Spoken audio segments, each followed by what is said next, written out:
Là aujourd'hui, je vais m'occuper de la coupe de la moissonneuse. David Forge n'est pas un agriculteur comme les autres. À 36 ans, il sème aussi des vidéos sur YouTube. Depuis mars 2015, sur sa chaîne agricole, il filme son quotidien d'agriculteur céréalier. Je fais comme si c'était un de mes amis qui n'a jamais rencontré un agriculteur de sa vie qui m'écoutait. Je fais toujours en sorte que ma caméra soit quelqu'un d'étranger finalement à l'agriculture. En 2014, cet ancien employé de banque reprend la ferme familiale à Saint-Senoc dans le Lochois.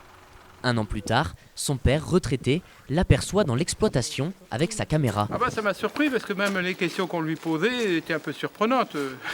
Oui, pourquoi on laissait les plantes dessécher debout? C'était une évidence pour moi. Une évidence pour lui, mais pas forcément pour les 27 000 abonnés de la chaîne. Dans la vidéo du jour, David Forge montre de quoi sont faites ces journées d'hiver. Je veux montrer qu'il y a un équipement différent là sur la coupe. La coupe, c'est cet engin-là devant nous de la moissonneuse.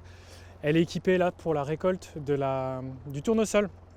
Et déjà, en anticipation de la récolte de l'été prochain, c'est le blé que je vais moissonner en premier. Donc je vais l'équiper pour le blé. Une fois par semaine, le vidéaste transforme son exploitation de 160 hectares en studio de tournage avec les moyens du bord. Des fois c'est un petit peu problématique, j'ai envie de la poser ici comme ça, le plan serait idéal, mais j'ai rien pour l'accrocher, j'ai pas de trépied, j'ai rien. Donc j'invente des supports. Voilà mon trépied.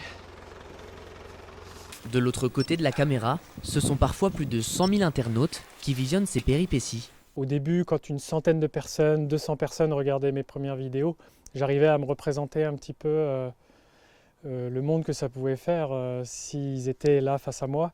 Mais quand c'est plusieurs milliers, là, ouais, ça commence à être bizarre. On s'imagine un peu les quelques dizaines de milliers, ça fait un Stade de France, là. C'est difficile à se représenter. Grâce à ces vidéos, David Forge récolte une centaine d'euros par mois. Fin février, il sera invité à son deuxième salon de l'agriculture.